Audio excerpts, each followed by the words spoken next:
Манай улсад улс төрчдийн амь насыг санаатаагаар хорлох боломжгүй гэж Японы иргэд өөрсдөө итгэлтэй ярьдаг байсан. Гэтэл Японы орчин үеийн түүхэнд хамгийн нэр хүндтэй улс төрч ерөнхий сайд асан Шинзо Абег хамгаалтын тусгаал болон цагдаагийн байгууллага алуурчны буун сумнаас хамгаалж чадаагүй. Шинзо Абе дэлхийн 2 дугаар дайны дараах он жилүүдэд Японыг хамгийн удаан удирдсан ерөнхий сайд мөн хамгийн их нэр хүндтэй улс төрчдийн гэр бүлээс гаралтай хүн. Тэрээр 67 наснда мөх бүсийг үтсэн.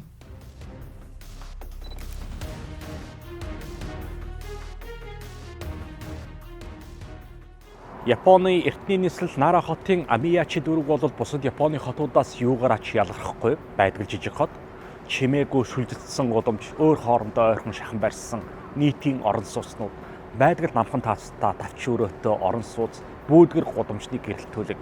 Японы зуны бөхчин байдал гээд бүгд эмчээ байдаг. За эдгээр байшингийн нэгэнд Тэнгисийн цэргийн далаачин асан Тецуя Ямагами гар хийцийн буу өрөө өгсөрч 2022 оны 7 дугаар сарын 8-нд ерөнхий сайд асан Шинзо Абе буудаж хүнээсэн байдаг. За Шинзо Абе 2020 оны сүүлээр эрүүл мэндийн шалтгаанаар огцорч тус улсын хамгийн нөлөө бүхий улс төрчдийн нэг хэвээр үлдсэн байсан. Тэрээр эрх баригч либерал арчс намаас нэр дэвшигчийн төлөөх сурталчилгаа хийж байх үед нь Ямагами түүнийг буудаж хөнөөсөн. Тэр яагаад түүнийг алах болох?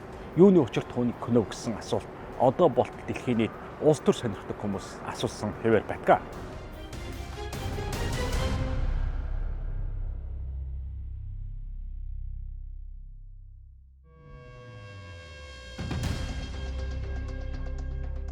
Яагаад түүнийг алах болов гэдгийг тайлбарлахын тулд Японы түүхээс яриагаа эхлүүлвэл илүү ойлгомжтой болох болно. Учир нь түүний өвөөгийн гаргасан шийдвэртэй холбоотой түүнийг хороолсон. Япончууд дэлхийн 2 дугаар дайнд ялагдаж 1945 онд бууж өгч улмаар Японд Америкийн нэгдсэн улсын цэргийн хүч орж ирсэн. Япончууд соёл, зан заншил, үүх түүхээ хүндэлдэг үндэстэн тул эзэн хаанда үнэнч хിവэр байсан. Эзэн хаанч үндэстнийхээ эрх ашгийг бодолцсон. Өөрөө улс орныг удирдахгүй гэж хэлэн Японы бүх эрх мэдлийг засгийн газарт шилжүүлэн өгсөн. Мөн хуучин эзэн хааны үед төрийн өндөр албагчдаг байсан улс төрчдийн нөлөө Японд буураагүй улс төрийн эрх мэдэлтэйгээ үлдсэн. Үүний баталгаа нь ерөнхий сайд асан Шинзо Абегийн ургийн мод гэрчлэнэ. За Шинзо Абе улс төрийн нэр хүндтэй гэр бүлээс гаралтай. Түүний Эрдэнэцвөө Яшимаса Сейма эзэн хааны айрмын дэслэгч генерал байсан. За тэрээр Солонгосыг эзэн дүрмгийлэхэд оролцсон. За бүгдээний ойролцоо тэрээр 1904-өөс 1905 оны дайнд Оросын айрмын эсрэг тулдаж дараа нь Хятадын нутаг дэвсгэрт эслэгдсэн квантум мөчийн захирагчаар хамлагдсан нэгэ. За тэрээр 1945 онд Оросын улаан айранд ядагдсан квантумны айрмыг бий болгосон генерал.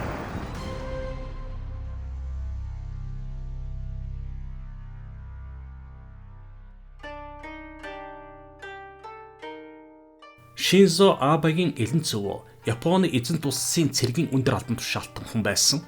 Япончууд хөрс цэргэлдээ манжин чин эзэнт гүрэнтэй дайдаж 50-ны арлыг өөрийн болгож 1905 онд Оросын эзэнт гүрнийг буц цохиж 5 жилийн дараа Солонгосын хойгийг эзэн төрөмгийлж өөрийн колони улс болгосон. Энэ бүх түүхийн үйл явцад гар бие оролцож явсан хүн.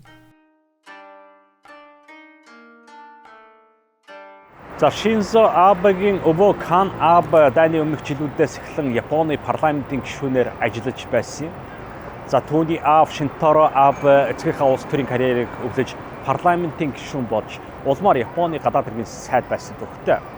За түүнийг Японы ерөнхий сайд бол хамгийн магадлал өндөртэй улс төрч гэж үзэж байсан ч ерөнхий сайд болж чадаагүй. За мөн Шинзо Абегийн ээжийн өвөө Набусуке Киши дайны үед сайд байсан. За Японы эзэнт улсын зэвсэг төчний яамыг тэргүүлж байсан хүн. Гэвч Японы эзэнт гүрнийг бууж өгөхөд түүнийг дайны гэмт хэрэгтэн гэж үзэж шүүхээр шийтгүүлсэн байдаг.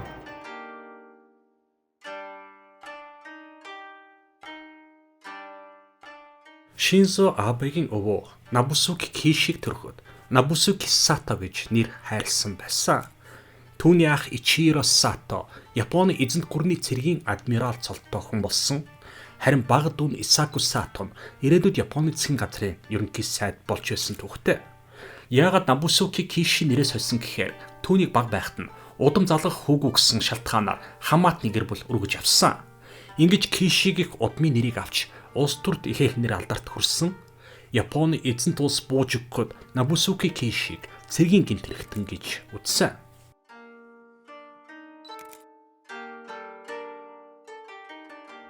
За Нобусуки Киши 3 жилийг торны цаана өнгөрүүлсэн.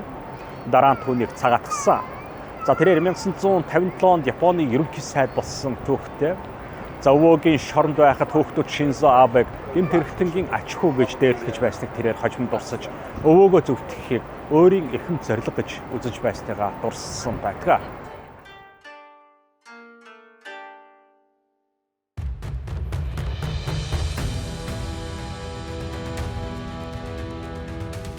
Шинзо Абе Японы гадаад харилцааг өргөжин хөгжүүлж, Японыг хамгийн нөлөө бүхий улс орн гэдгийг бэхжүүлж чадсан ч хөрс зэрэгэлдээ Хятад улстай харилцаа улам хүнд болсон.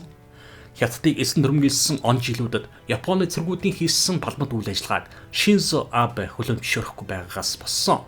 Шинзо Абе хэлэхдээ Японы цэргүүд Хятадын цэргийн албан хаагчдыг хөнөөж байсан болохоос энгийн ард иргэдийг үе олноор нь устгаж байгаагүй гэдэг. Тайваныг Япончууд тухайн үед мөн өөрийн колони улс болгож байсан бөгөөд хэрхэн арлыг Япончууд тухайн үед өөрчилж байсныг олон гэрчлэх зүйл байгаа гэж тэрээр хэлэх дуртай байсан. Харьцаа үргэлж ийм үү байгаагүй бөгөөд өмнө нь Хятадын удирдагч Дэн Сяопин Японд айчилж Хятадд хөрөнгө оруулахыг уриалж Японы олон аж ахуйн нэгжүүд Хятадд үйлдвэрээ байгуулж хамтран ашигтай байсан цаг хугацаа байсан.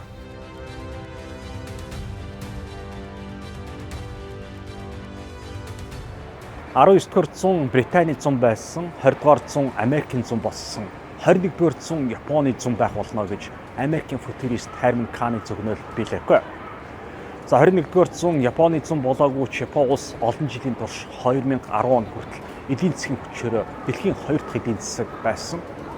За 1970-ад оны сүүлээр Хятадын шинжлэлийн эцэг эх орноо үсгэлэн харанхуйгаас аварсан Дэн Сяопин Японд 2 удаа ирж Японы амжилтаар ихээр бахархаж байгаагаа илэрхийлж өөрийн орны хоцрогдсон байдлыг хүлээн зөвшөөрөхөөс ичдэггүй байсан. Хэрвээ та царай муутал бол өөрийгөө царайлаг гэж бусдад худал хэлэх шаардлагагүй гэж тэрээр хэлэх дуртай байсан. Хамгийн сүүлийн айшлалтаа Дэн Сяопин Хятад Японы дайсагнаж байсан түүхийн уудсыг хаахыг хүсэж байгаагаа илэрхийлж бид Японоос суралцж байна. Агуу, хичээнгүй, зөрөгтэй, ухаалаг Японы атомныг бид хөндлөж байна гэж давтан хэлсэн түүхтэй байдаг.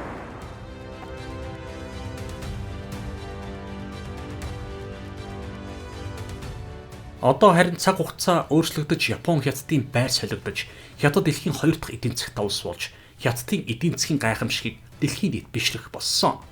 Хятадууд мөн цэрэг айрамдаа ихээхэн мөнгө гаргаж хамгийн сүүлийн үеийн зэрзэвстэй болж усан флотоо зузаатгаж Японы ард аюул дагуулж эхэлсэн. Японтой маргаантай байдаг 5 жижиг Синкаку арлын асуудал сөхөгдөж цэргийн сургуульд арлын хажууганд хийж сүр хүчийг үзүүлэх болсон. 1979 онд Хятадын удирдагч Дэн Сяопин Японд айлчилж байхдаа арлын асуудлыг хойш тавьж ирээдүйд бидний хойч үед ярьж хэлцэж шийдэг гэж уриалсан. Харин Япончууд бидний хооронд ямар ч газар нутгийн асуудал байхгүй гэж хэлдэг байсан. Харин одоо Хятадууд өөрийн нутаг дэвсгэрийг хамгаалж ард Япончуудыг ойртуулахгүй гэдэг бөгөөд харин Япончууд арлыг өөрийн халдшгүй дархан эрэхтэй газар нутаг Хятадаас хамгаалах болно гэж мэдэгддэг. Ийм сүүлийн жилүүдэд Япон улс өөрийн батлан хамгаалах салбартаа ихээхэн хөрөнгө гаргаж хамгийн сүүлийн үеийн зэрзэвсэг ихээр худалдаа авч байгаа. Япон цэргийн заавал татлага гэж байхгүй бөгөөд өөрийгөө хамгаалах цэргийн бүрэлдэхүүнд сайн дурын үндсэн дээр элсэн ордгоо. Арлын бүрэн бүтэн байдлыг Америкийн хэсэг улс хариуцдаг. Японы ерөнхий сайд асан Шинзо Абе батлан хамгаалах салбарыг хүчтэй болгож өөрийн цэргийн хүчинд найдах нь ямар ч тусгаар улсын явуулдаг бодлого бид хүчтэй айрамтай байж тусгаар тогтносон хүчтэй улс байх болно гэж хэлдэг байсан. За Шинзо Абе бүх амьдралаа улс орноо цэргийн хүчрхэг гүрэн болон хувирахад зориулсан бөгөөд Япон улсыг Аз болон дэлхийд эзлэх байр суурийг нөөцлөх нь түүний эрхэм зорилгын нэг хэсэг гэж тэрээр үзсэн. За Япон хүчрхэг айрамтайч өөрийн айрмыг гадаад улсад байлгах эрх байхгүй. За Абе тус улсад бүрэн хэмжээний зэвсэг хүчин хэрэгтэй гэж тэрээр үздэг байсан. За Японы эдийн засгийн чадахын зэвсэг хүчиндээ ямар зэрзэвсэг, за тэр дундаа цөмийн пуужингаар маш хурдан хангах боломжтой гэж гадны шинжээчид үздэг. Японы усан флот дэлхийн 3 дахь хүчтэй усан флот юм байгаа. За мөн агаарын нис хүч нь дэлхийд хамгийн хүчтэй гэж тооцогддог.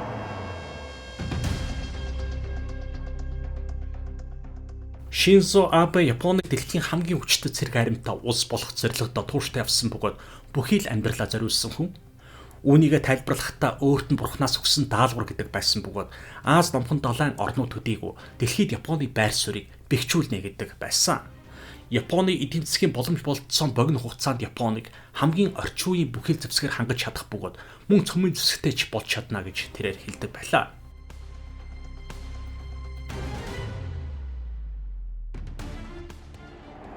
За Шинзо Абегийн бодлого улс орныг ялангуяа цэргийн салбарт өөрчлөлт оруулж чадсан. За тэрээр Японыг хүчрхэг зэвсэгт хүчтэй болгож дэлхийн үйл хэрэгт нөлөөж чадах бүх зүйлийг хийсэн. За цэргийн чадвар нэмэгдүүлэх томоохон төлөвлөгөөг хэрэгжүүлж ажил хэрэг болгосон. Японы бата хамгаалахын төсвөр нь Америкийн нэгдсэн улс хятадын дараа дэлхийд 3-т орох болсон. За Шинзо Абег буудулсан гэж олон улсын хэвлэлээр мэдэгдэхэд олон хүн үүнийг түүний үзэл сурталын дайснууд хийсэн гэж таамаглаж байсан.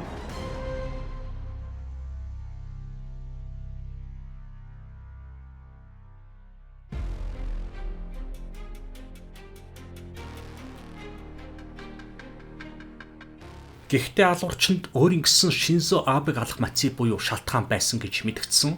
Солонгосын шашны эв нэгдлийн хийд буюу манай монголчууд хэл заншилснаар Мөнийн шашны Японы салбарт түүний ээж хуурдагдан бүх мөнгө алдснаас болж түүнийг алссан гэж мэдгдсэн байдаг. Тус байгууллага 1954 онд Өмнөд Солонгос улсад байгуулагдсан бөгөөд Мөн Сон Мён шашны өөрийн урсгалыг бий болгосон. Тэрээр өмнө нь Америк нэгдсэн улсад шоронд сууж байсан. Татвараас зайлсхийсэн болон залилан хийсэн хэрэгээр ял авч байсан. Мөн Сон Мён Шинзо Абегийн өвөө Набусуки Кишитэй 1957-оос 1960 оны хооронд ерөнхий сайд хийж байх үед нь танилцаж маш сайн харьцаатай болсон. Шинзо Абегийн өвөө Солонгосын шашны байгууллагыг Японд байгуулахыг зөвшөөрч өөрийн мэдлийн Токио дахь газрыг өгсөн. Хариуд нь мөн шашны урсгалын шүтэн бишрэгчт нь Набусуки Кишигийн сунгуул болон улс төрийн бүхэл ажилтнанд сайн дурын үндсэн дээр ажилладаг болсон. Шинзо Абеч мөн тус шашны хүмүүстэй харьцаагаа хэвээ явуулдаг байсан. Тус шашны байгууллагын арга хэмжээнд Америкийн нэгдсэн улсын ерөнхийлөгч Дональд Трамптай тухайн үед хамтдаа оролцож байсан гэрэл зураг байдаг. За хэрэг явдлыг мөрдөж байх явцад үнэхэрийн алуурчдын ээж нь тус шашны байгууллагын идэвхтэй бишрэгч байсан бөгөөд гэрийн хадгаламжинд байсан бүхий л мөнгөө шашны байгууллагатай хандуулсан байсан. Гэр бүл нь мөнгөгүй болж Ямагамигийн эцэг болон ах нь үүнээс болж өөрсдийгөө хөнөөсөн. Тецуя Ямагами өөрийн Үүрчева зовлонгийн их усүр нь Шинзо Абегийн гэр бүл гэж үздэг байсан төдийгүй олон жилийн турш хэрхэн түүнийг хороох уу гэж боддог байсан. Токио хотын цагдаагийн байгууллага маш олон алдаа гаргасны үндсэн дээр түүнийг буудан хороосон байдаг. Яагаад гэвэл өмнө нь ерөнхий сайд хийж ирсэн олон хүн байсан бөгөөд тэднийг хамгаалах туршлагатай албан хаагчид ховор болсон байсан. Мөн орон нутгийн сонгуулийн хороо болон мөн цагдаагийн байгууллага алуурчдыг шалгалгүй Абегийн хойно маш ойрхон очиулсан байсан. Мөн эхнээс сум Абег оноогүй бөгөөд дахин бууд 2.5 секундэд хамгаалтын алба сандралд орж түүнийг хамгаалж дээрээс нь даран унаж чадаагүй. Шинзо Абе эхний буун дуугаар арагш харсан бөгөөд түүнийг дараад унах хангалттай хугацаа байсан гэж үздэг. Үнэхэрийн ийм хөгжилтөө нэг нэгнээ хүндэтгдэг, бараг тонгоосоор байтал нуруу нүгддэг байх гэж боддог ийм улсад гэгэн цагаан өдөр буугархан Шинзо Абег буудаг хорооно гэж хинч төсөөлөөгүй байхаа. Япон улс манай гаригийн хамгийн бага гэмтэрэг гардаг улсаа. 2011 онд Япон улсын сангийн сайд аль бие олсоор Япон улс эдийн засгийн хувьд төрш зэрэгэлдэх хятад улсад хожигдсноо зарласан. Гэхдээ соёл, зан заншил, сэтгэлгээгээр дэлхийн тэргүүлэх улс хിവэр байхаа.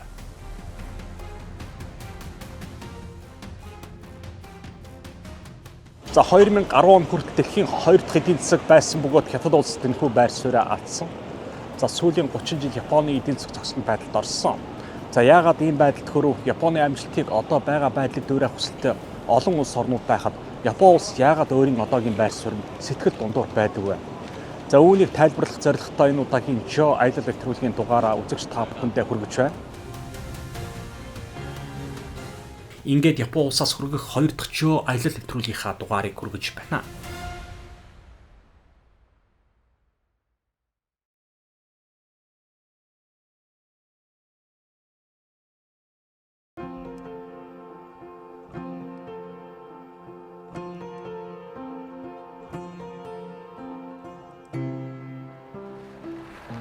За Японд газар маш хомс. Ихэвчлэн бурхан болгочтой чандарладаг. Гэтэл Токио хотын төвд ийм оршуулгын газар байна. За энэ оршуулгын газар мэдээж хэрэг Японы нэртэй улс төрийн зүтгэлтнүүд, за тэдний гэр бүлийн гишүүд эдэр байгаа хаа. Ер нь бол тавхан харж байгаа. За ийм оршуулгын газрыг баргалж жуулч зориулаад хийцсэн юм шиг газар бол Аргентины оршуулгын газар байдаг. Аргентины Буэнос Айрест байдаг оршуулган газар бүх одоо талигчд босгосон хөшөөнүүд нь нүсэр том. Тэрийг бол жуулч зөвхөн үзэх гэж очдог. За энэ бол бас л их сайхан хийсэн ийм хөшөөнүүд байна. Тэгээд бурхан болгочтой ингэж сайхан хүндэлдэг юм байна Япончууд.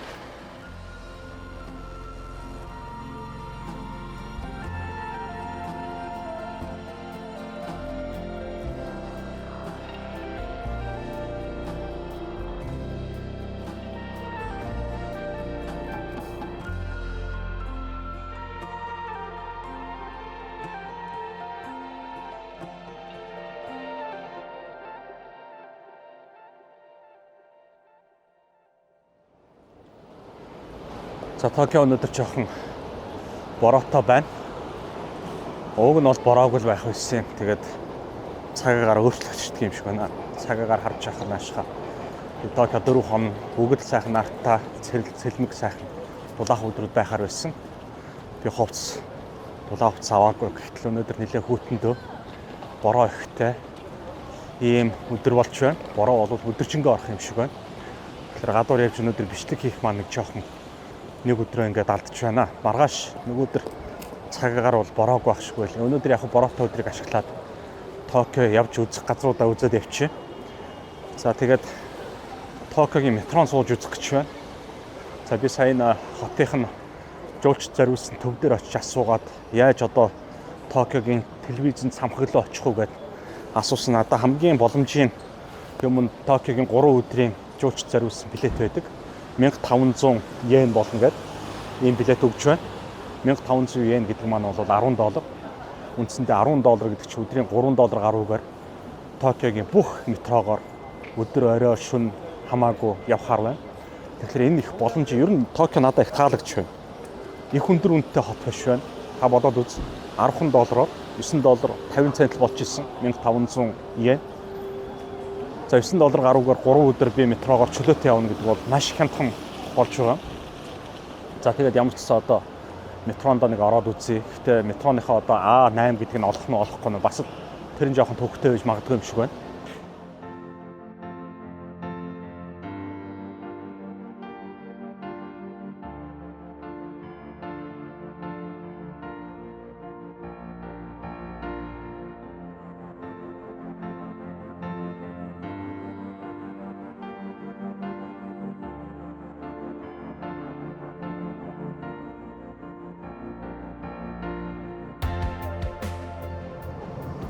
Ингээд интернеттэй л бол ер нь бол дататай байх юм бол Токио төөрнөж байхгүй.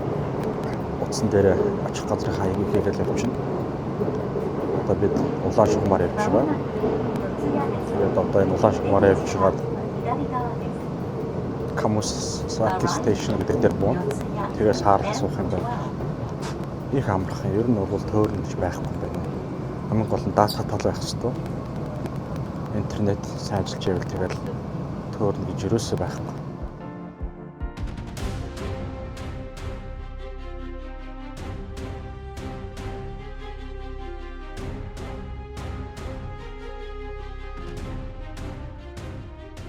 Японоос газар нутаг жижигхэн боловч 200 гаруй идэвхтэй галт уултай. Жилд ойролцоогоор 1200 газар хөдлөлт болдог. Намайг Японд аялж байхад зүүн өмнөд Азийн улс орнуудад хүчтэй газар хөдлөлтөнтэй холбоотойгоор метроны аюулгүй ажиллагааг бодолцсон төр зогсолт хийсэн. Цунами болж магадгүй гэж болгоомжилсан бололтоо гэнэт метро замдаа харанхуй түнээ зогсолт хийж захилгаанаа унтраачихсан. Чанга яригчаар хэм зарлаад байгаа боловч би ямар Японы хэл мэдэх биш. Гэхдээ л харанхуй тоггүй, агааржуулалтгүй эвгүй санагдсан. Цогцлоо явж чад хаваараа цогцолт хийчлээ. Харгалж хараад байна уу? Ямар ч агарч болтой байхгүй. Бүх юм нутрастай. Хүмүүс одоо нэг жоохон сандралтад эхэлж байна. Тэгээд ямар учраас ингэ зогсчихсон гэдэггүй. Богоноос гарч болохгүй. Тэгэл зарлаад байна. Одоо хүмүүс цогцлын төлөв гайхсан. Тэгтээ тайв болсууд юм. Монголчууд бол одоо арилал. Ерөөсөө хаагааргүй олчлаа ажиллаж явах байтал. Хүмүүс аль болох тайван байна. Би бол сандарч эхэлж шүү дотроо. Бас их удчлаа. Тэг агааргүй Монгол. Айгу бохчин болж байна.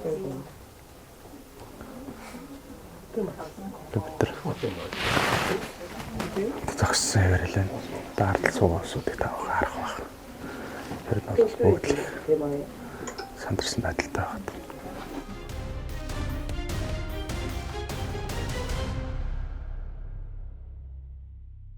Бүх усуудаа метроноос гаргалаа. За тэгээ би одоо энэ телевизийнхаа цамхаг руу алхаад явъя да. Өөр явах боломж байхгүй. Метронд бүгд зогссон. За такси барина гэхээр би одоо мэдэхгүй. Үнтэй гарах юм бол бас хэцүү. Ер нь баг төсөвтэй явдаг хүн. Тэгэхээр алхаад 30 минут алхахаар юм байна. Google-аар харахад 30 минут алхах гайгүй. Угаасаа би өдөрт нэг бараг 8-9 км алхахдаг юм. Улаанбаатар хотод байхдаа. Энд харин ирснээс ерөөсөө алхах нь бас багасчаад байгаа тэгэхээр ер нь нэг сайхан алхачихад асуудал юм байхгүй. Бид нар метронд хамт явж исэн хүмүүс энэ ард гараа зогссон бас мэдлж байна. Хонконгоос ирсэн жуулчд гэсэн. Сая метро зогсоход бас бид нар хоорондоо яриад жоохон зогссон. Их мэдтэй улстай улсууд юм аа. Тэр болгоомжтой яваараа зам хөндлөн гарахтаа битгий камераар бичлэг хийгээд өөр чин асуудалтай шүүл гэж байна. Бас энэ хүн бас тэгж байна. Бид нар аюулгүй юм минь тустай бие бодороо болгоомжтой яваараа зам хөндлөн гарахтаа камер руугаа харж агаад аваар осол хийчихгүй болгоомжтой байгаараа гэж хэлж байна. Мундаг юм аа энэ талаараа. За миний энэ хажуу талд байгаа байшин аюул бол ерөнхий сайдын өргөө мөргөө ч юм уу бас л их том газар юм шиг байна. Их харуул хамгаалттай төрийн байгууллага байх шиг байна. За тэгээд цагдаагийн хамгаалалт зөндөө байна. Тэгээ энүүгээр ирж байгаа машин тэрэг унаануудыг харахаар дадаа том хамгаалалттай машинууд орж гараад байна. За энүүгээр явж байгаа хүмүүс нь бүгд хар костюмтай, пижактай төрийн албаа агшд болов гэмээр. За ер нь бол Токиогийн яг л төв ордны засгийн газрын ордны хажуугаар яваад байгаа юм болоо даа л гэж ойлгохоор юм байна. Би ихтэй яг тааж хэлж байгаа шүү. Мэдэж хэлж байгаа юм биш. За.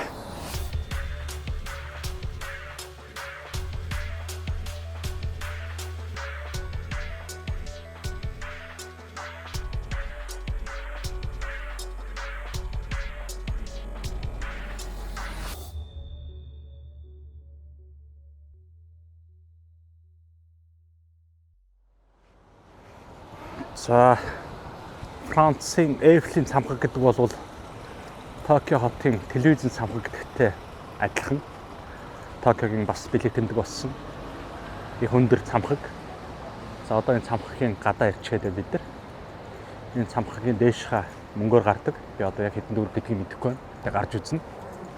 Токио хотыг сайхан харагдаг гэдэг. Гэтэл өнөөдөр нэг жоохон ийм манантай бороо хайлсан ийм өдөр таарчлаа. Их нартай өдөр байсан бол сайхан байх байсан. Тэг гоё байна. Ер нь бол сайхан байна.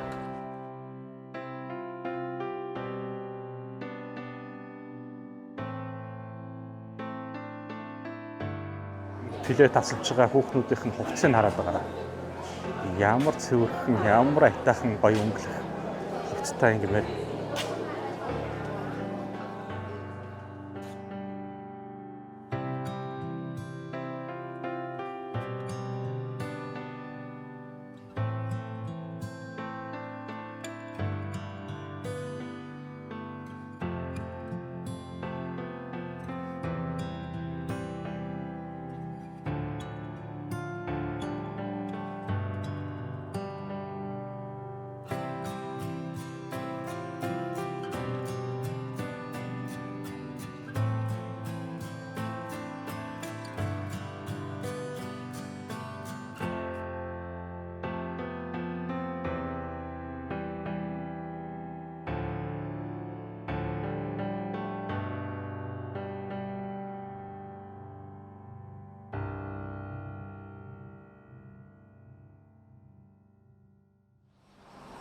За үзэгчтэй барилгын наадлын хашаа байгаа.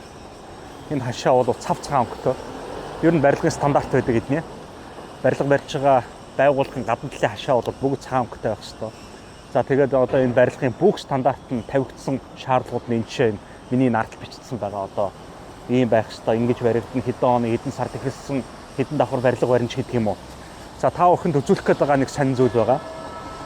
За энэ асфальт бол дөнгөж шин тавьсан байна. Энэ та бүхэн харж байгаа. За энэ барилгын ажлыг эхлүүлэх гэж мэдээж хэрэг хашаагаа барина. Хашаагаа барьчихад хашаагаа барьцсныхаа дараа энэ одоо шинэ хар асфальтыг асгаад за тэгээд энэ хашаатайгаа одоо энэ газартаа асфальтаа нийлж байгаа хэсгийг зай гаргахгүйгээд ингээд скотчоор барилгын скотчлолтой юм зузаан. Ийм скотчоор скотчж өгсөн байна. Энэ ямар учиртай юм бэ гэхээр энэ барилгыг барьж байгаа компаниуд тавьдаг шаардлага нь барилгын хашааны цаана болж байгаа ямар нэгэн одоо үйл ажиллагаа тоо шороо их бужигнж байгаа. Тэр тоо шороо огтын гудамжлуу орж ирэх ёсгүй. Энийг бүрэн одоо биелүүлсэн байж барилга доошхоо ухах зөвшөөрөл өгдөг, олгодог. Тэгэхээр Япончууд хамгийн эхлээд барилга барихаас өмнө хашаагаа барина. Хашаагаа барихтаа бүр цаанаас ганц ширхэг тоос орж ирэхээргүй ингэж бүгдийг нь бүглэнэ. За тэгээ скотчтно бүр замтайгаа ингээд нийлүүлж скотчтно. За силиконд нь. За ингээд шалгалт орно. Шалгалт ороод үнэхээр за танах нь бол бүрэн стандартаа нийцсэн байна гэх юм бол барилгын ажлыг эхлүүлнэ.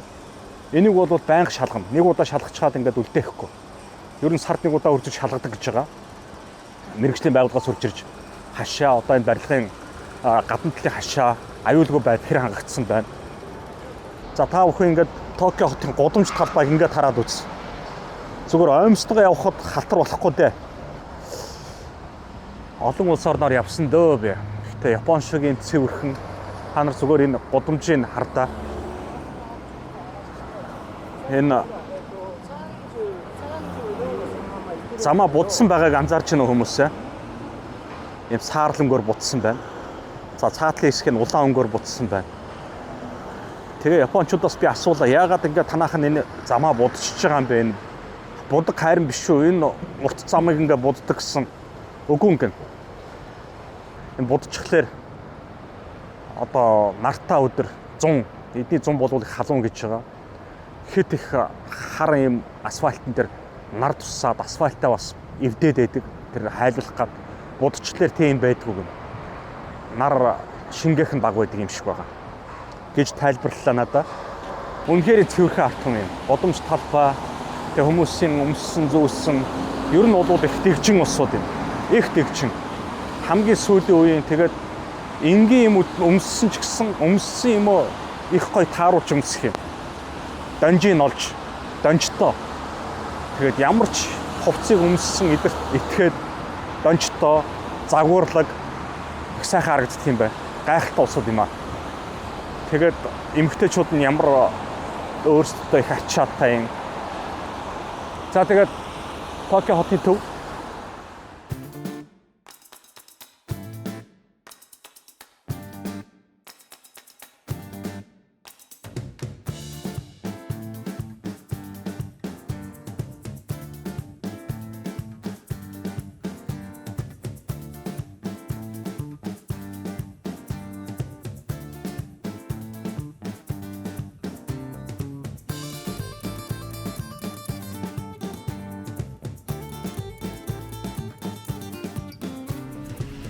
Токиод үнэхээр хоол хямдах юм аа. За энэ та бүхэн харж байгаа 580 йен гэж байна. 580 йен гэдэг маань бол одоо бараг л доллараар нэг $4 тавьцаа байх. $3 гаруй ч юм уу. За 820 йен гэдэг бол үндсэндээ бол нэг $6 жоох гаруйтай байгаа. За ингээд бодоод үзтээ 820 йенээр ингээд ийм сайхан хоол, 3 юм тавхтай хоол авах нь байна. За хоол бол амттай гэж ихтэйхэн. Тэгээд нөгөө талаасаа эдгээр гарын мөнгө, гар цайлгана гэж юм байдгүй. Яг л энэ мөнгөө өгөөл гараа яв. Тэгэхээр Японд бол Япончуудын хувьд цалин өндөр бидэнтэй харьцах юм бол тэгсэн мөртлөө Улаанбаатарт байгаа хоолноос хямдхан хоол идэж байна. Улаанбаатарт одоо ресторанд хоол идвэл эннээс үнэтэй байгаа да. Одоо $7, $6, $3, $4 хоол бол Монголд их ховор шүү дээ. тэгэхээр энэ бол ерөөсөө харалт бүх төрлийн хоолой байна. Тэгээ бүр энэ чинь ингээд жишг болгоод ингээд тавьчихсан. За Японд байгаа монголчууд надаа энэ карита будата уургыг авч идэж үзээрэй. Ястай гоё л гэж хэлээд байлээ. Өчигдөр надад бас авсан залуу. За энэ гомдтошил рамен. Гахаа махтай өндөгтөө гомонтой. За дээрэс нь би бас дахиад махны хачиртай юм захиалсан байгаа. Тэр нь одоо хэрэг гэж ах шиг байна. За одоо энэ чинь thank you. Энэ ингээд мах будаа өндөгтөө. За энэ ингээд нийлэл ерөөсөө 1200 эдний йен болж ах шиг байна. 1200 гэдэг маань бол үндсэндээ нэг $7 орчим юм уу да. Хамтхан байна. Энэ бас хамтхан бол ингээд шүлтөө будата бүхрийн махтай хуурга салааттай нийлээд 520 йен. 520 йен гэх нь үгүй 720 йен. 720 йен нийлээд Монгол төгрөгөөр доллар руу шилжүүлвэл за $5.50. Хамтхан байгаа биз? Манайхан монголчуудаа.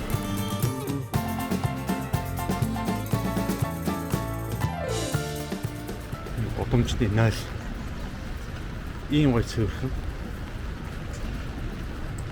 янзын гоё 0 байгаа ч юмсаа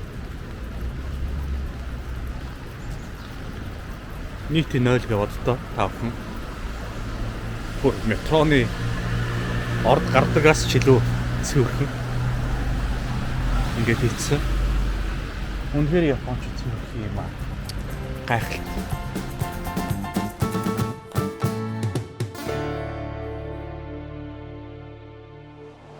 Японд юмны үн хямдхан байна. Хоол унднаас ахсуулаад орон байрны төрөөс хоол, хувцс хун хүртэл хямдхан байна. Америкийн, Английн, Европын одоо томоохон брэндүүд бүгд хувцаан чи хямдхан зарч байна. Тэгээд яагаад ингээд бүх юм хямдхан байгаа юм бэ? Яагаад энэ чинь хоол унд хямдхан байна гэж судлаад үзэхлээр Япончууд Японы банк зээлийг баргаж хөөг болгодог юм байна.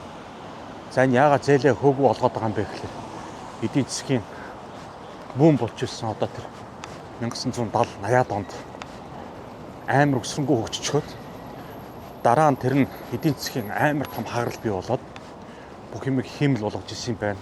Үнний хөөргөл болгож ирсэн юм байна гэдэг нь ойлгомжтой болоод гадаадын хөрөнгө оруулалт байхгүй болоод эдийн засаг муудаад ирэнгүүтэл Японы засгийн газраас энэ олон сая хүмүүс ажилгүй болвол нөгөө орон байрны төлбөрөөр тооцоо юмнууд нь бүгд эдийн засаг нурах болохоор Японы засгийн газрын авч хэрэгжүүлсэн бодлого нь бол ерөөсөө ард иргэдээ одоо энэ компани үйл ажиллагаа эрхэлж байгаа энэ аж ахуйн нэгжүүдэд хамгаалах үүднээс баг хүүтэй зээл баргалж хөөгүү зээлүүд олгох юм шийдвэр гаргасан. За тэгэхээр аж ахуйн нэгжүүд бол одоо бол хөөгүү зээлтэй болохоор үндсэндээ бол энэ хоол ундаа хямдхан зараад за ямар ч хэлсэн энэ олон хэдэн сая ажилчтай ажилгүй болохгүй тулд засгийн газраас гаргасан ийм шийдвэр нь эцэстээ бүх юмны үнийг ингэж буулгаж хаяад тэгээ аж ахуйн нэгжүүд нь бол одоо ерөөсөө хаалга барьчихгүй тулд ажилчтай байлгах ёстой.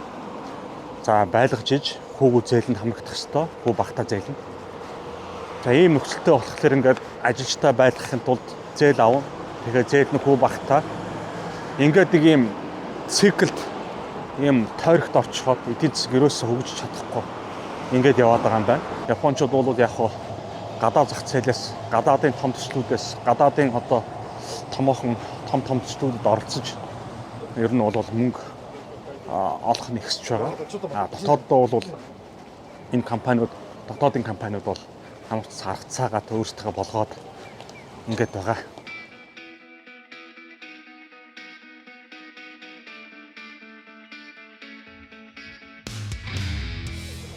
За Японд ядуу одоо орон гэргүй хүмүүс байдаггүй л байна. Байлгүй яах вэ? За энэ бол бас нэг ядуу хүний орон гэргүй нийл юм байх шиг байна.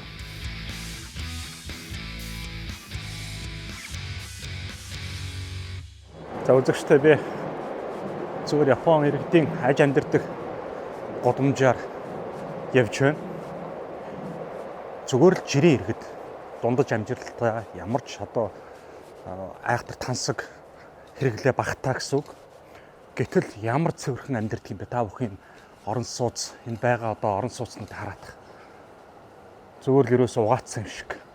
Одоо миний энэ хажууд байгаа энэ улаан барилга бол орон сууцны барилга байна. Олон айлын орон сууц. Одоо 3 давхар ийм байна. Гэтэл ямар цэвэрхэн амьдардаг улсууд вэ гэдэг бол ойлгомжтой. За тэгээд энэ бол их тансаг айл байна. Benz 50 G class.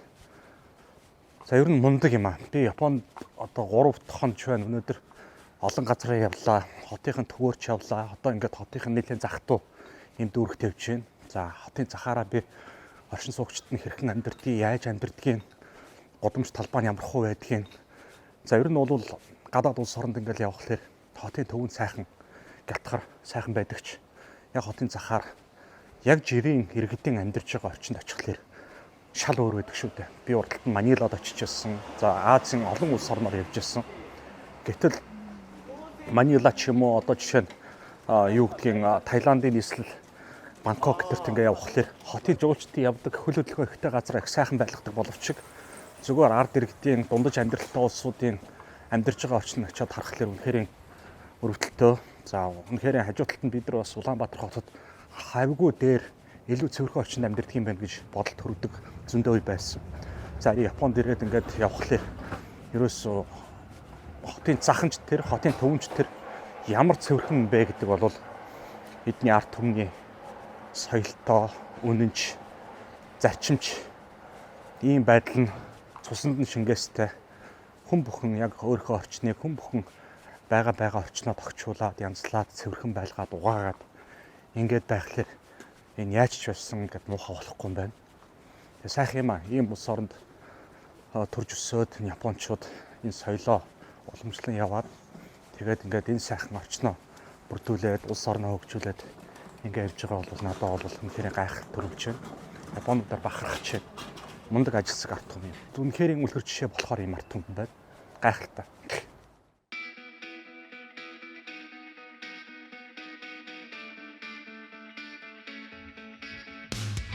Япончууд өөрсдийн амьдарч байгаа гаднах орчноос сайхан цэмцгэр цэвэрхэн байлгадаг болвол мөн гэр орноо сайхан байлгах тал дээр гэрийн эзэгтэй нь маш их хичээдэг. Айлд гуталтайгаа орж болтгүй бөгөөд хаалганы гадна гутлаа орхитгоо. Япончууд мөн гэрээ хевсээр гоёх туртай.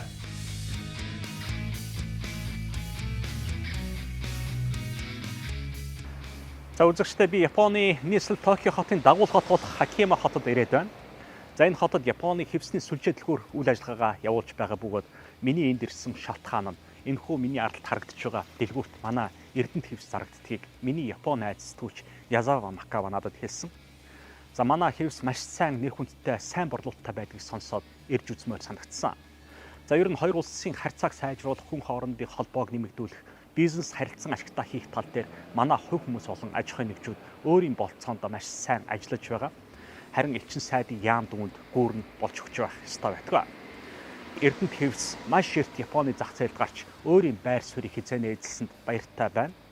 За Монгол хоньны ноосыг химийн будаг оруулахгүйгээр өнгөөр ялгаж боловсруулж 5 төрлийн өнгө гаргаж аван энэ 5 өнгөөрөө дизайн зохион бүтээж Японы зах зээлд нийлүүлж байгаа юм байна.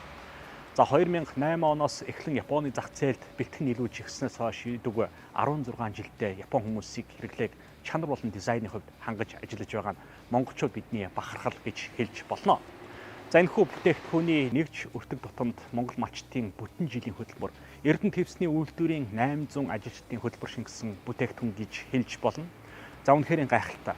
За ингээд бүгдөө энэхүү дэлгүүр рүү орж үзье. За дэлгүүрийн хаягийг та бүхэн хараад байхаараа дэлгүүрийн лого нь бол хевсэн дээр нисэж байгаа арабын шейхийн зураг байгаа.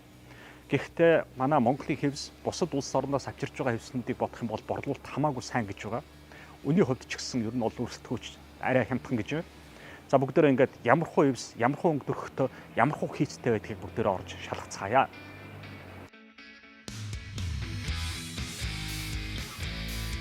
All the stuff is Mongolian. That's stuff all Mongolian.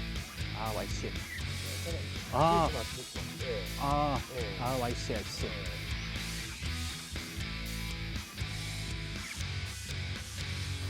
Энэ бол одоо яалтчгүй манай Эрдэнэ твсийн манай Монголын угалз, хэлбэр, хийц, өнгө, дүрс. За манай үнэхээр уран гартаа авьяастай залуучуудын хийж байгаа хивснүүд. Энэ бол мундаг байгаа. Энэ хараа та бүхэн. Борлуулалттай байхаас ч өөр арга байхгүй энэ хивснүүд. За энэ чинь бол төрөл бүрийн хивсэнцэр бол бүгд зарагдаж байгаа. Гэхдээ манайх шиг одоо яг хоньны ноосоор хийсэн цэвэр хивснүүд бол их цөөхөн байгаа. За одоо энэ наадлаар байгаа энэ хивсэнд бол ихэвчлэн одоо дуурайлхан хийсэн химийн аргаар одоо хийдэг юм хивснүүд байгаа. За одоо энэ бол нөгөө манай Монголын хивснүүд маань ингээд төрөл бүрөөрөө ингээд байж байна. За ингээ үний хувьд бол 49,000, 54,000 yen ингээд энэ бол одоо манай Эрдэнэ твсний 800 гаруй ажилчдын бүтээл гэж хэлж болно. Яг хөнөөгүйн юм зург хөрхтөө одоо тэр яг японочдод зориулаад ингээд японочдод иймэрхүү юм дуртай. Бас ийм хээр хуартай гэхээс илүүтэй юм орчин үеийн дизайнтай. Тэгэхээр манай Эрдэнэ твснийх нь бас их гоё өнгө будаг гаргаж байгаа. Бас дээрээс нь дизайныг маш сайн гаргаж чадж байна. За манай Монголын хивсэнд бол тэр чигээр одоо энэ хавьд байна. Ингээд дандаа Монгол хаягтай хамгийн борлуулалт сайтай хэсэг хивснүүдээ ингээд хамгийн урд нүүрэн талтаа гаргаад тавьчихсан юм байна. За бусад улс орнууд их бол ардлаар байгаа. За одоо жишээ нь энэ бол одоо Туркийн хивснүүдийн талтаа гаргаад тавьчих. Манайх бол хамгийн нүүрэн талтай. Гэхдээ Туркийн хивснүүд бол дандаа хиймэл хивснүүд. Энэ бол цэвэр ноосон хивс биш. Тийм болохоор Туркийн хивснүүд жишээ нь одоо энэ та бүхэн Перс хивс гэдгийг мэднэ. Ираны хивс. Одоо Персүүд маш сайн хивс хийдэг гэдэг. Перс хивсийг энд нь тавьсан байна. Перс хивс бол бас л үнэтэй хивстэй ордог. Ур хийц яг гар аргаар бас уралдаг юм мундаг хийсэнд байдаг.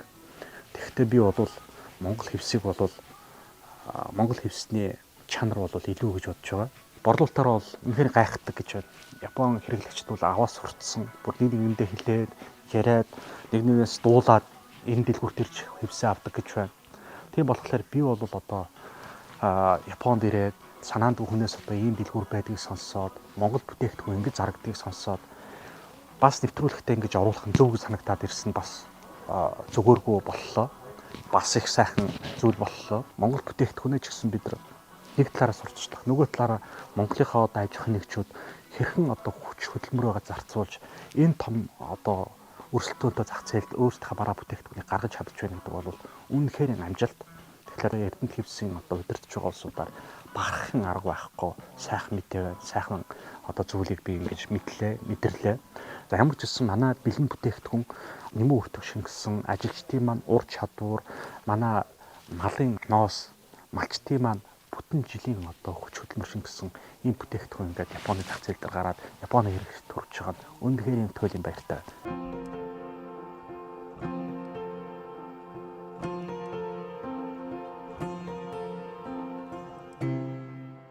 Манайхаа Батбаяр би та бүхэндээ Эрдэнэ хотоос мэдчилж байна. За Эрдэнэ хотод ирсэн шалтгаан маань тус хотод үйл ажиллагаагаа эрхэлдэг Эрдэнэ хивсний хамт олондоо танилцсан.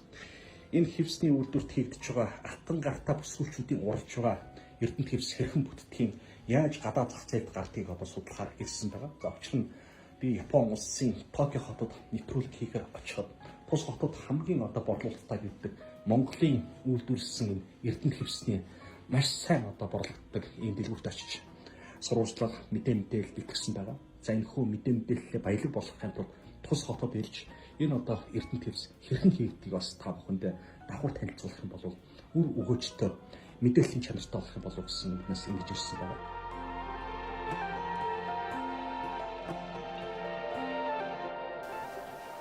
За тэгээд энэ бол манай Эрдэнэ твсийн 800 гаруй ажилчдын бүтээл гэж хэлж болно доо.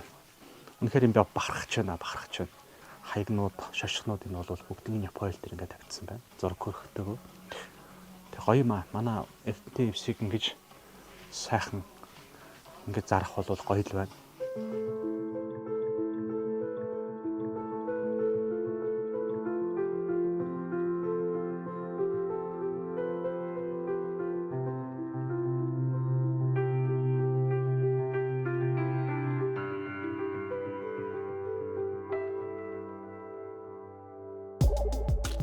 За үзэгчдээ би Японы Токио хотод байдаг хамгийн эртний хамгийн том сүмд очих гээд явж байна.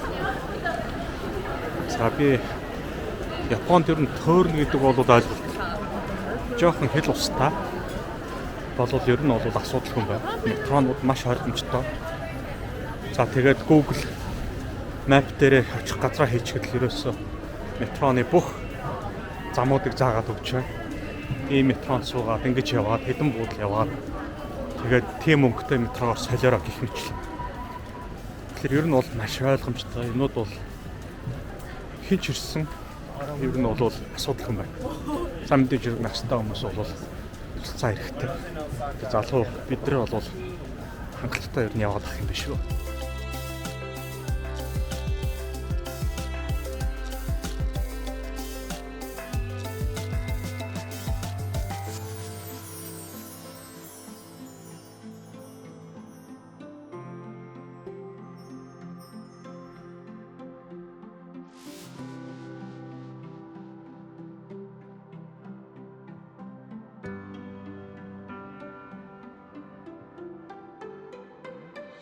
За үзэгчдээ би та бүхэнд амлсан ёсоор нөгөө том сүмд ирлээ.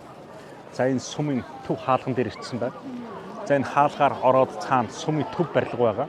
Төв байгууламж нь байгаа. За манай гамлан дэгчлэг хийдийг төв хаалга гэдэгтэй адилхан яг хаалганы өмнө ирсэн байна гэсэн үг юм байгаа. За нийтдээ энэ сүм маань бараг ч нэг 10-аад барилга байгууламжаас бүрдсэн. За одоо бол энэ харагдаж байгаа бол хаалга цаана төв. За миний одоо энэ баруун талд харагдах байх тэр өндөр. За энэ сүмийн бас нэгэн цогцлбарын хэсэг юм байгаа. За ер нь бол энэ Япончууд барилга байгууламж архитектурын хувьд ямар мундаг барьдаг байсан юм бэ гэдэг бол энэ чэнэс харагдана. 16 дугаар зуун, 15 дугаар зуун, 17 дугаар зуунд ер нь бол энэ архитектурын барилга байгууламж, өнгөний хослол, за тэгээ хийц загвар ямар мундаг байсан юм бэ гэдгийг Японы ард түмний энэ барилга байгууламжаас энэхүү сүм хийдээс харж болно. За Японы өөрсдөх нь өмсдөг одоо кимоно өмсгөл, за тэгээд хоолны дэг чаяг, цайны соёл гэх мэтчлэн ер нь бол өөр гаригаас ирээд энэ чинь ингээд энэ одоо соёлоо дэлгэрүүлж байгаа юм шиг харагдахаар маш мундаг. Би Япончуудын энэ соёл, зан заншил, энэ бие авч явж байгаа байдал, хувцсных нь өнгө, цогцлогоо, хоолны дэг журам, за тэгээ яриа, Японы хэл хүртэл ямар гоё юм бэ? Сонсголтоо, хоорондоо ярьж байгаа, тонгоож байгаа, нэгнийгээ хөндлөж байгаа. Энэ байдлыг харахаар үнэхээр энэ Япончууд манай гаригаас өөр газраас ирсэн юм шиг санагддаг. За энэ ганц надад биш. Ер нь бол Японд ирж байгаа гадны бүх жуулчд, ялангуяа энэ соёлтой Европын улс орноос ирж байгаа жуулчд хүртэл Япончуудын соёлыг гайхаж байна. Эдний одоо энэ хотоо очноо цэвэрхэн байлгаж байгаа энэ байдал гайхаж байна.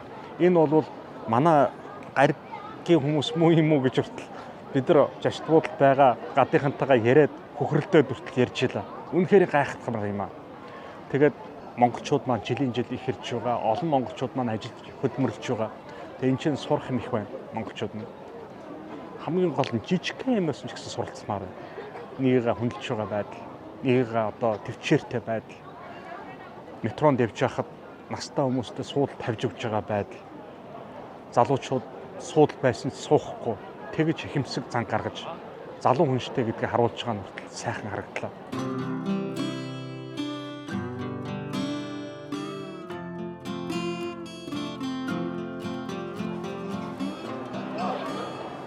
Сайн ингээл хүмүүс манай гамдан дэгчлэн хийд дээр одоо ном уншуулах гал юм уу бичээл ингэдэг.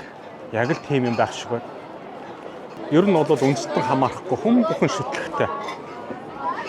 Хүн бүхэн дотроо залбирдаг, хүн бүхэн эрүүл мэнд үр хүүхэд маань сайн байгаасаа гэж дотроо залбирч байдаг гэдэг үүнээс харагдана. Европчууд, за бусад үндэстэн яслан бүгд тэнцээ ирсэн ингээд ар гэртэй, хүүхдүүдтэй, гэр бүлтэй зориулж ном уншуулж байна.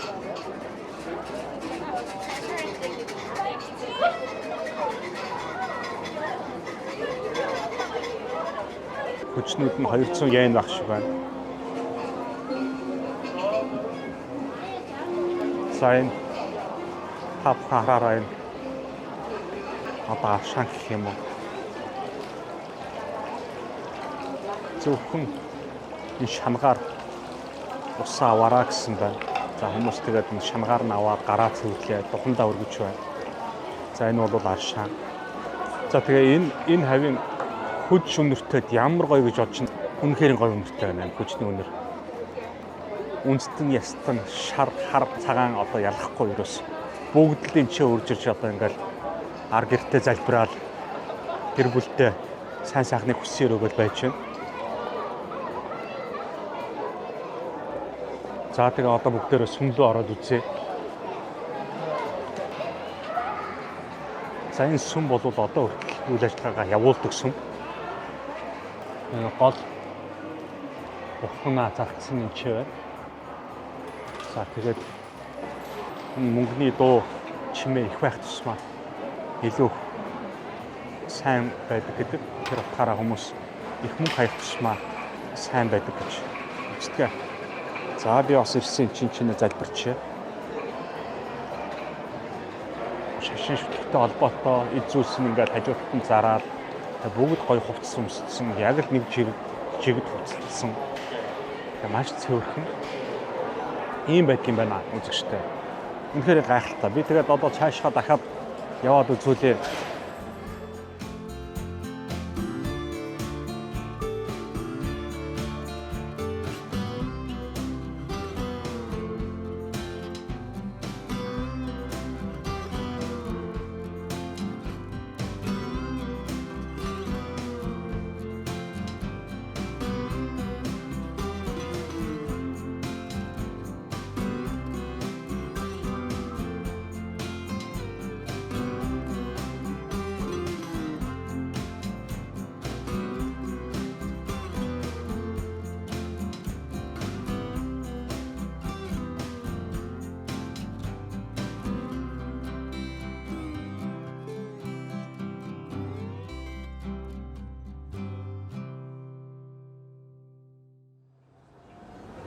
За та бүхэн анзаарч байгаа тамхичд Японд ер нь тамхи татах хориотой гудамж талбайд зөвхөн зориултын газар тамхи татна. За тэгээ Монголоос ирж байгаа энийг мэдэхгүй хүмүүс маань гудамжинд хамаагүй тамхи татаад явж алхаж болохгүй гэдгийг бас энүүгээр хараад мэдчихээрэй. Ер нь бол Японд тамхи нэлээд хатуу хуультай. Тэгээд хамаагүй гудамж талбайд тамхи татж байгаад баригдах юм бол өндөр торгуултай. За тэгээ зөвхөн ийм зориултын тамхины газар татна. Тэгээд гэр орно, жочтууд ерөнхийдөө бол бараг тамхи татуулахгүй те. Тийм болохоор та бүхэн тамхи татдаг бол ер нь Японд ирэх юм бол нэлээд тамхиныхаа хэрэглээг багасгах, тамхиныхаа хэрэглээг нэлээд базгах хэрэгтэй болох байх. За ингээ хурдны богоон та бүхэн харах байх. Одоо богоон ингээд би сая богооноор буугаад ингээ явсан.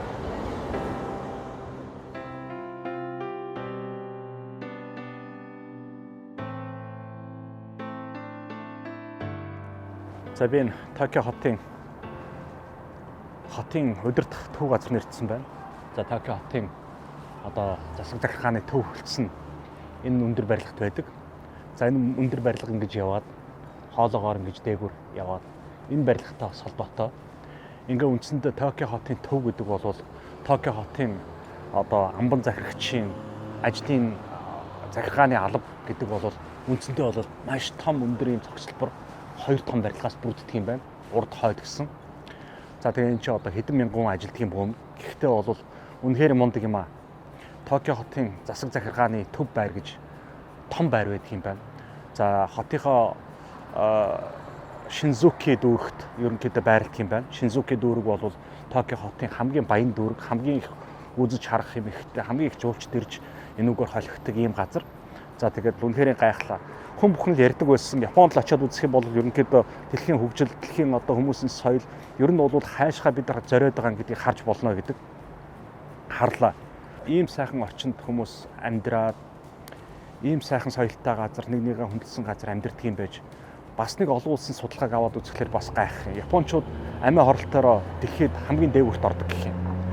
Эдгээр яагаад ийм сайхан орчинд ийм сайхан одоо тэг газар байгаль, орчин, чиглэг, агаар, энэ сайхан өнгө, үзэмжтэй хот хүмүүсийн харьцаатай гэж амиа хорлдог юм болоо. Энийг бол би бас гайхаад өчигдөр бодоод бас энэ талаар бодчихлаа. Статистикаар бол эдих одоо 100 мянган хүнд ноогдох амиа хорлолтоор бол дэлхийд аюул дээгүүрт ордог. Баргаж нэгт орж исэн. Ийм тооч байна. Хаяа 1 2 тэгэл ингээл явдаг юм байна. Тэгвэл бол амиа хоролт бол энэгээр дээгүүр. Тэгээд эдний одоо цалин хөлсийг аваад үзэх юм бол харьцангуй одоо Европ улс орнуудтай Америкийнхтай дөөцгөц өндөр. Тэгсэн мөртлөө хоолунд бол Америкдэртэй харьцуулшгүй маш хямдхан. Даашаа Монголоос хямдхан байна.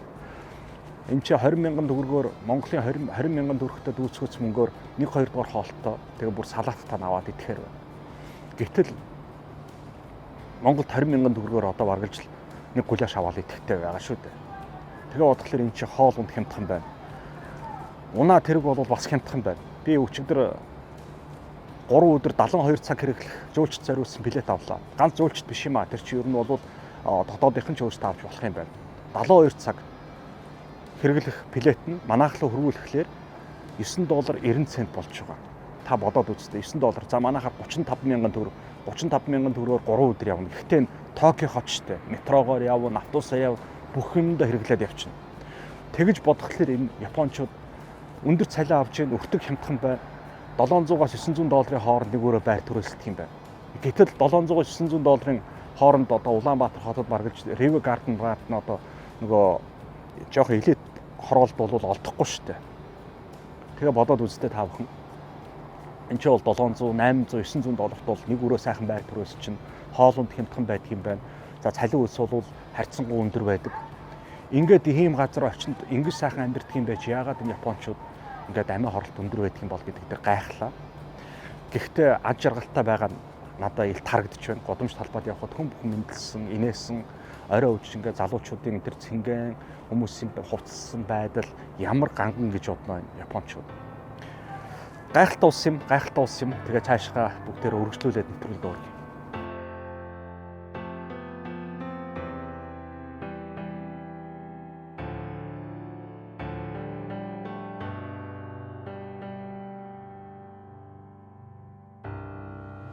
За үзэгчтэй би энэ Японы бензин колонкийг хажуугаар явж байгаа зүгээр зогсчлоо.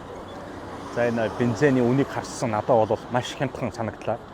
Хамгийн хямдхан бензин 145 йен байна. За Монгол Америк руу хөрвүүлэх юм бол нэг 97 цент. За Монгол руу хөрвүүлэх юм бол нэг 3200 орчим төгрөгийн хүнтэй байна. Энэ ихтэй Япончуудын амжиргаа, амьдралын одоо өртөг завж байгаа цалин үйлстэй харьцуулах юм бол маш хямдхан болж байгаа. Маш хямдхан тусч байгаа. За яалтчгүй Япончууд бол өндөр цалинтай. Гэтэл бензин нь хэрэгжилж байгаа бензин $1 хүрэхгүй байна гэдэг бол их боломж юм. За Япончууд нийт одоо оруулж ирж байгаа одоо хэрэгжилж байгаа шатхуунд тослох материалуудаа бүгднийг импортоор гаднаас оруулж ирдэг. За ихэвчлэн Сауди Арабиас оруулж ирж байгаа бензин түлшиг бол за газыг бол Оросоос оруулж ирж байгаа. За мөн одоо шахмал хэлбэрээр нь Америкаас ч гэсэн оруулж ирдэг. Гэтэл бензин бол одоо ийм хямдхан байна гэдэг бол үнэхээр гайхалтай. Японд нөө засгийн газар барьж байгаа бодлого за йений өөрийнх нь тогтмол ханш нь унаад байдгүй ер нь тогтвортой барьдаг энэ ханш хүртэл нөлөөж байгаа. Тэгэхээр олон жил энэ хүү яг үнэ барьж байгаа гэж Япончууд өөрсдөө ярьж байгаа.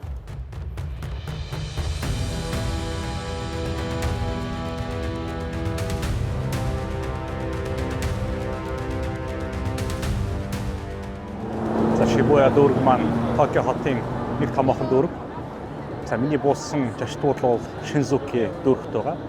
За Шибуя дүүрэг рүү би сайн алхаад ирэхэд үндсэндээ нэг 30-аас 40 минутын хооронд алхаад ирчихв. За нэг 4 км орчим зайтай юм шиг байна хоорондоо.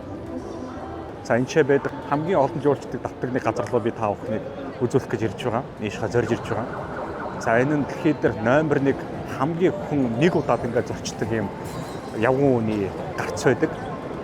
За Шибуя Crossing гэдэг энэ бол алдартай. Нэг удаа гарахтаа 3,000-аас 4,000 хүн зорчдог гэж байна. За одоо миний энэ зогсож байгаа энэ уулзраас их ойрхон байх ёстой. Арай л хөрөөгүй байгаа. Гэхдээ ер нь бол яг ийшээ энэ дүүрэг рүү ороод ирэхэд хүн үнэхээр ихсдэг юм байна. Жуулчдын хамгийн эрх дуртай, хамгийн их буудлага дуртай дүүрэг яалтчгүй Шибуя юм уу Шинзуки гэдэг үний юм байна. За энэ хоёр дүүргийн хооронд бол зүгээр л шоргоолж бичиж байгаа юм шиг л бичдэг юм байна жуулчид. Би сайн аашхаа явж байхад ерөөсөө Япон хүн байсангүй баргаж дандаа гадныхан зөвхөн энэ одоо явган зорчигчийн энэ замыг үзэх гэж л явж явах шиг байна. За тэгээд Токио бол үнэхээр Токио. Энэ бол улсын нийслэл. За дэлхийн эдийн засаг, худалдаа, аж үйлдвэрийн төв гэж хэлж болно. Энэ ч ихэнх томоохон аж үйлдвэрийн бараа бүтээгдэхүүний одоо патентууд энэ хотод байрладаг. Ер нь бол дэлхийн аж үйлдвэрийн үнэхээр мангас хот.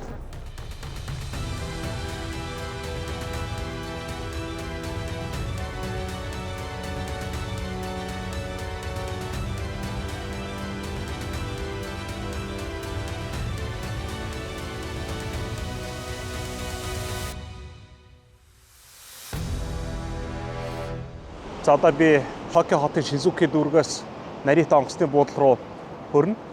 За ер нь Япон улсыг маш хүнтэй хот, бүх юмны хүнтэй. За онгоцны буудлын руу хөрөхөд аюулгүй хол. За нэг талдаа оргож $200 таксигаар явдаг гэдэргээл ярьдаг. За тийм болохоор ер нь бол хямдхан явчих боломжууд байдаг юм байна. Метрогоор бүр ингээд дамжаа явчих боломж байдаг юм байна. Тэгэх юм бол хямдхан тусдаг гэж байна. За би бол зүгээр автобусын суухаар боллоо. За лимузин автобус нь болохоор энэ Шинзуки хотын энэ автобусны буудлаас Нарита ороход $3,600 йен. $3,600 йен гэдэг маань $21. $21-т ерөөсөө хямдхан гэсэн үг. За Улаанбаатар хотод би хаяа буухлаарэ тосох хүн байхгүй, орой шөнө үүрээр өдр буухлаарэ яшиг хүн ингэж зовоож явахар гэдэг өөрөө такси барь явдаг. За такси барь явахад бараг 100 гаруй мянган төгрөг болдог Улаанбаатар хот хүртэл. Гэтэл энэ ч бүр манай онгоцны буудлаас хол зайтай, хол газар байрладаг юм байж Нарита руу явхад нэг хүнээс нэг $21 аваад ингээ автобус оргоод өгнө гэдэг бол маш хямдхан сайхан үйлчлэгээ болж байна. За ингээд үзэгчтэй бүгдээрээ дараагийнхаа нэвтрүүлгийг Тайпей хотоос та бүхэндээ иргэн хүргэнэ.